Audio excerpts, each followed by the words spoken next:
오늘 말씀을 통해서 하나님의 마음에 맞는 사람 다윗이란 제목으로 말씀을 전하고자 합니다.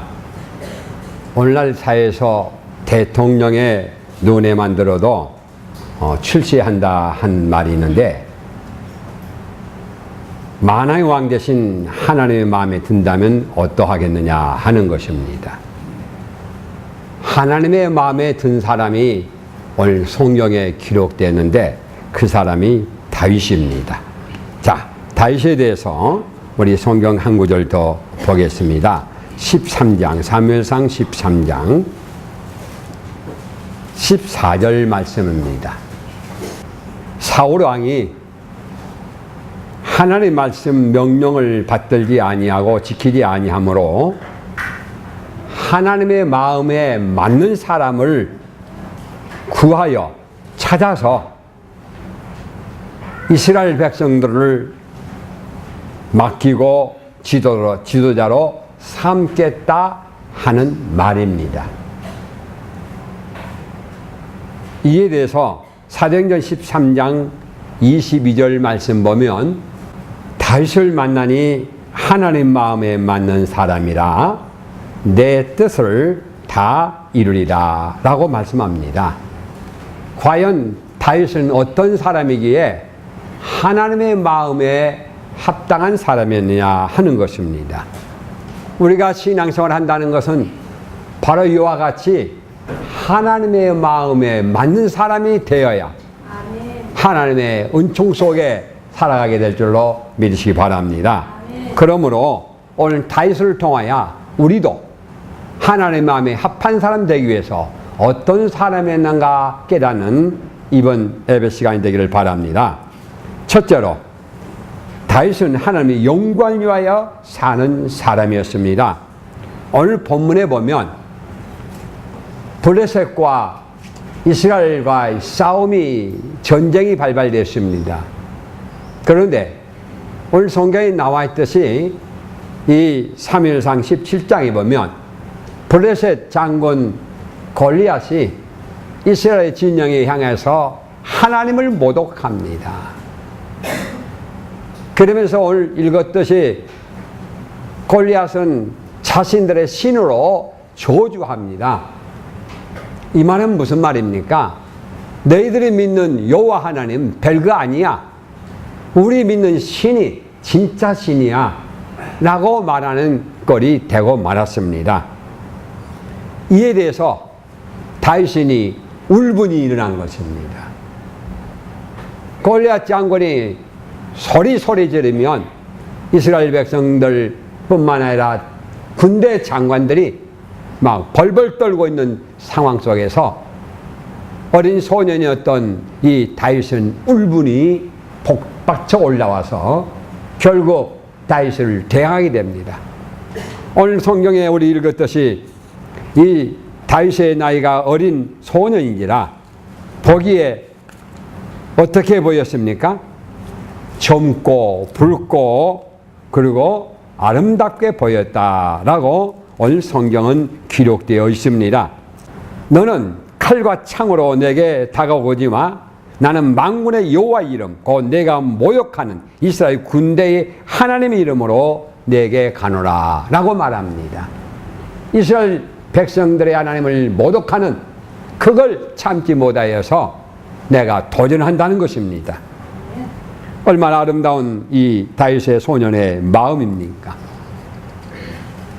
다윗은 자신의 분수도 생각하지 않는 것입니다. 적장 골리앗은 역전의 용사입니다. 키도 거구고 아무도 당할 수 없는 그런 장군입니다. 전장에서 늘 승리하는 사람입니다. 그러나 이 소년 다윗은 싸워본 적이 있습니까? 뭐가 있습니까?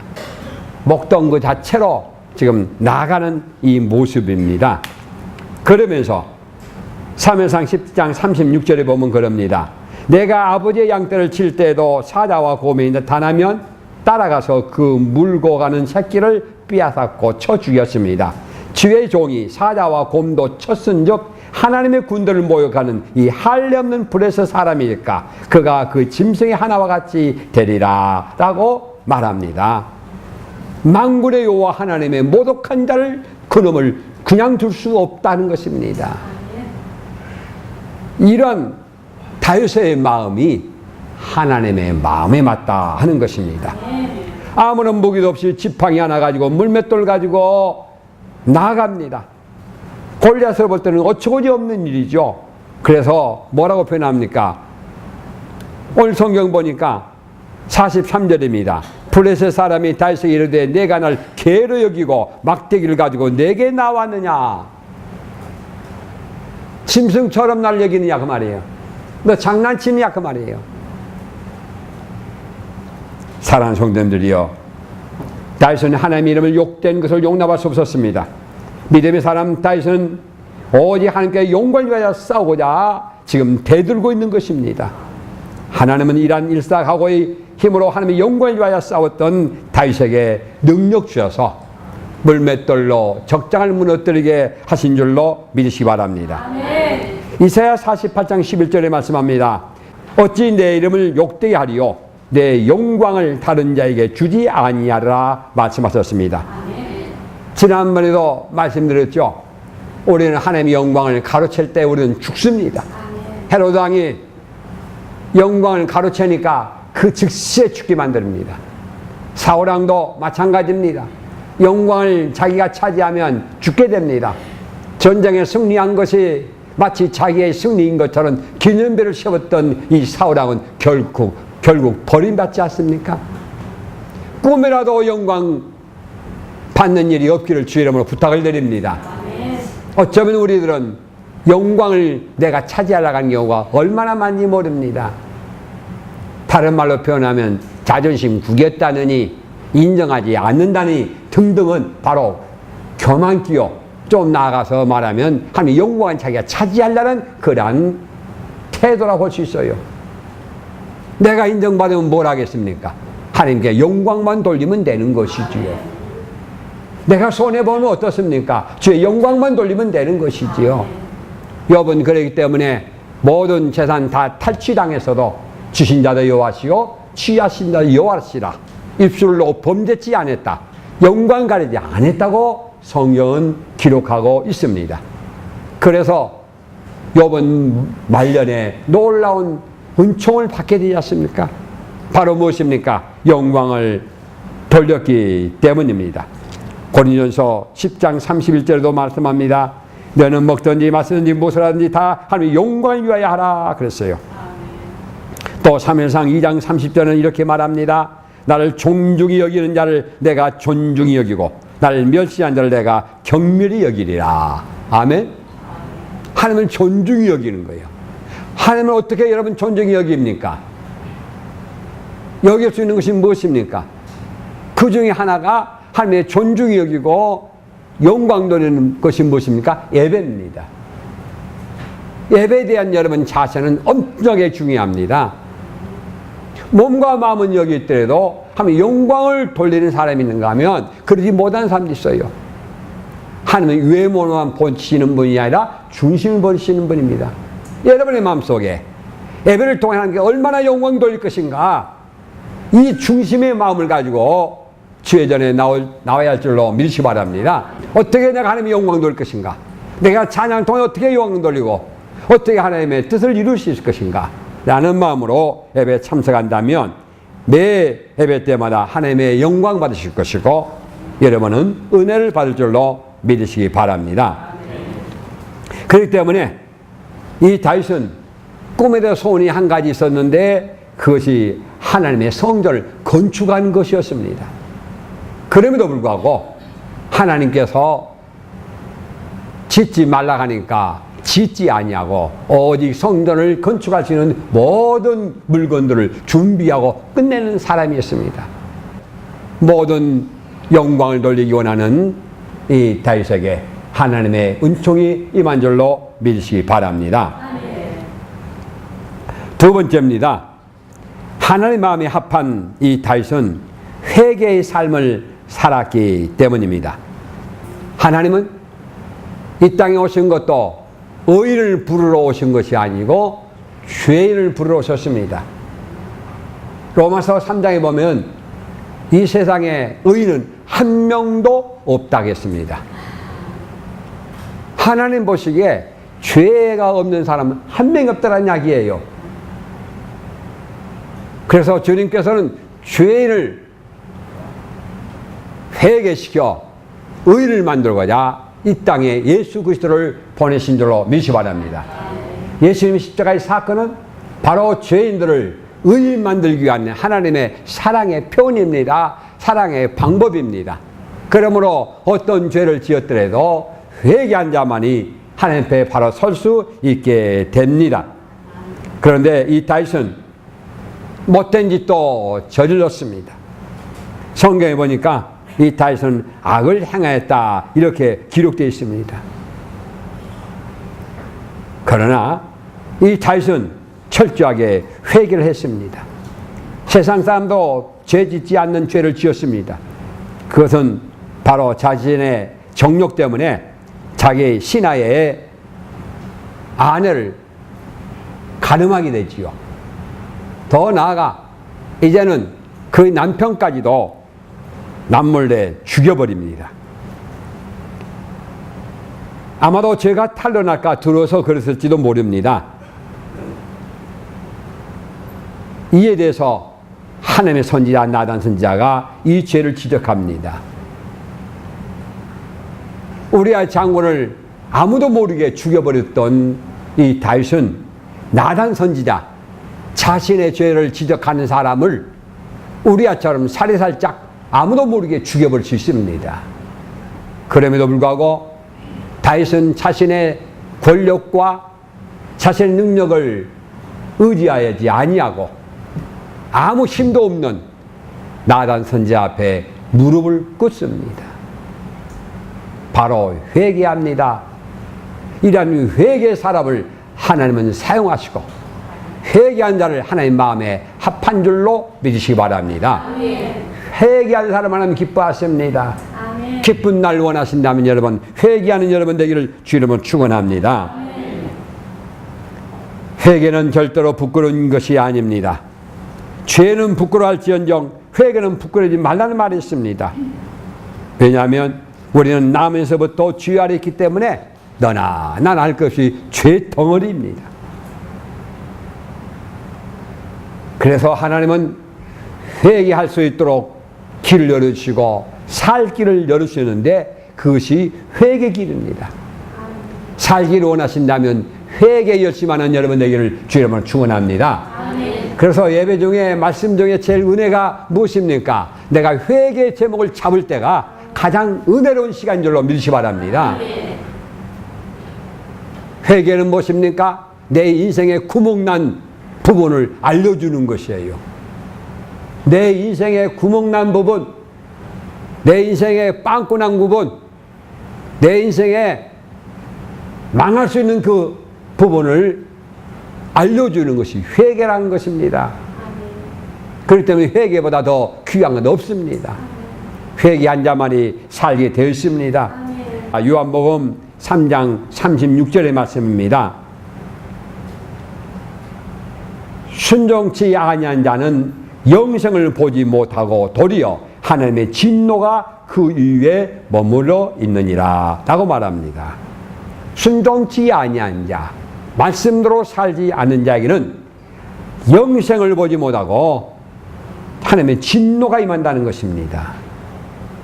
시편 38편 3절에는 이러한 죄에 대해서 언급합니다.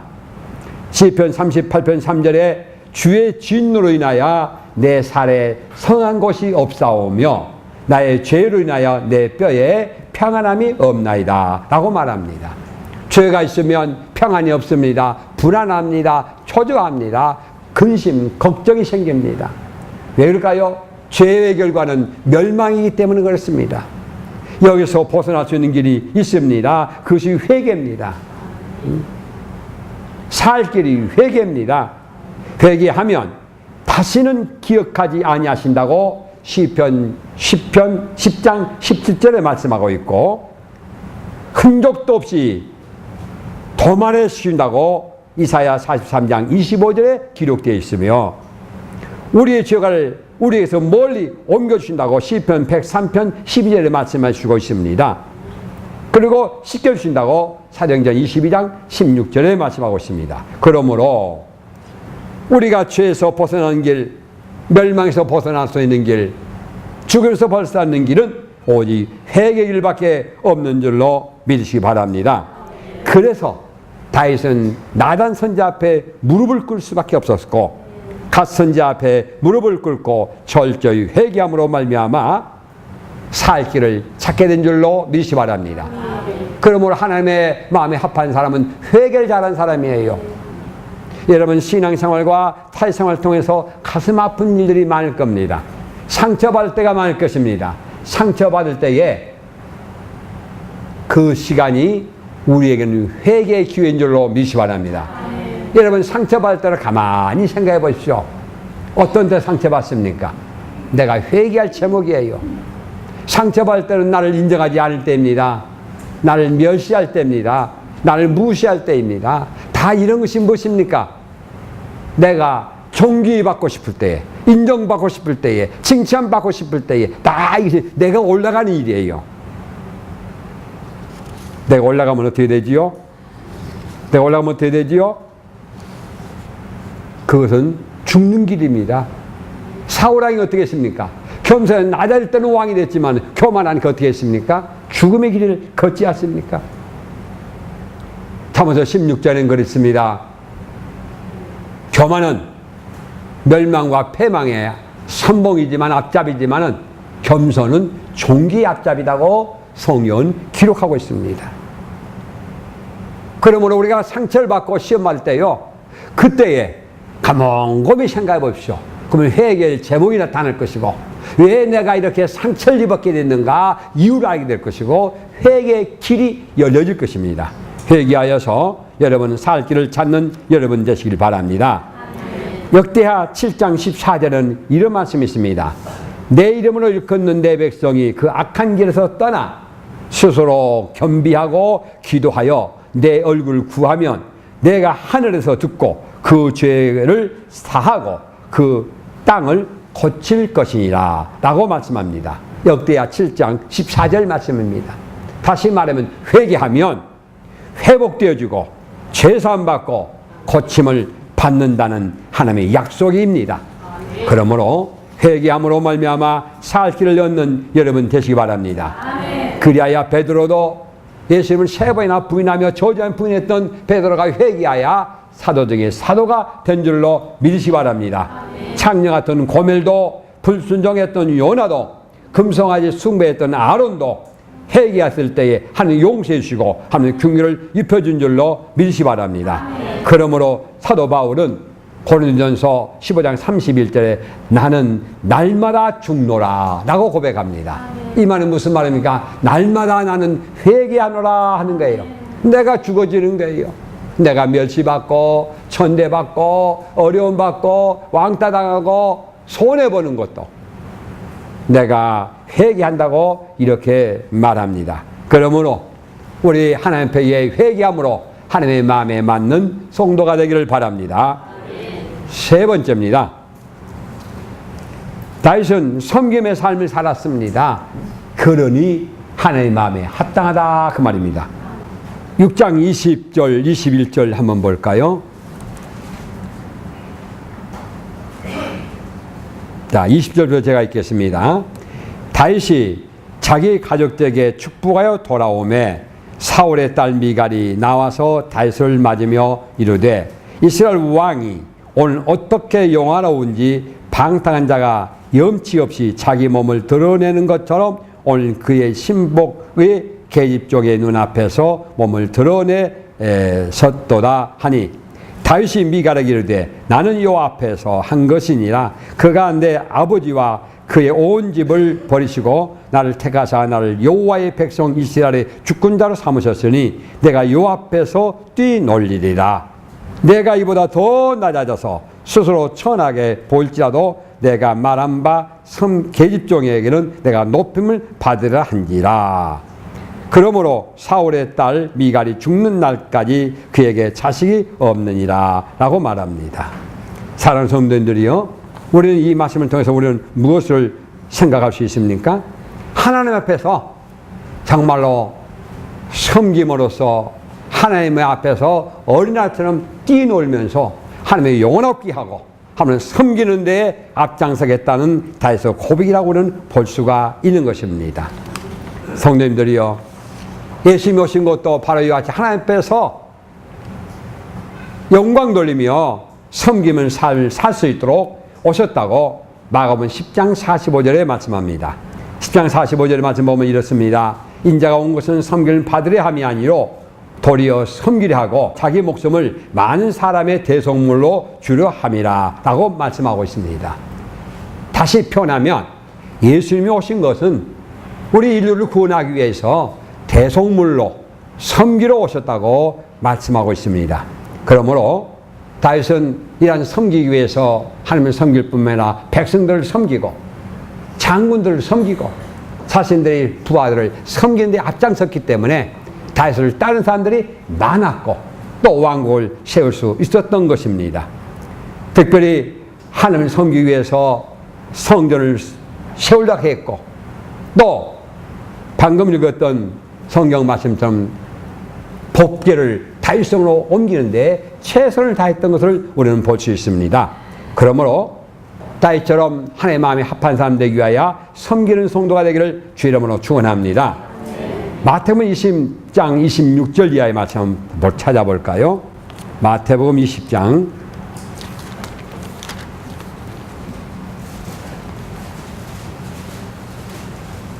26절 7절 말씀 봅시다.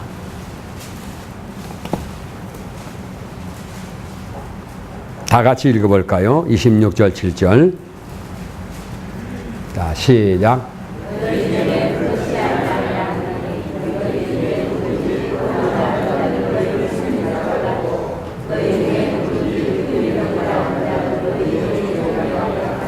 아멘. 이 말은 무슨 말입니까? 섬기는 자가 되어야 한다 하는 것입니다. 예전에 성구, 우리 의자 만들고 강사 만드는 성구사가 있는데 성의 성구사입니다. 이 성의 성구사는 지금까지 건재하는데 임선재 장로가 사장입니다. 오늘날 이분이 성구사를 운영할 수 있었던 것도 젊었을 때에 죽을 병이 걸렸어요. 그것이 심장병입니다.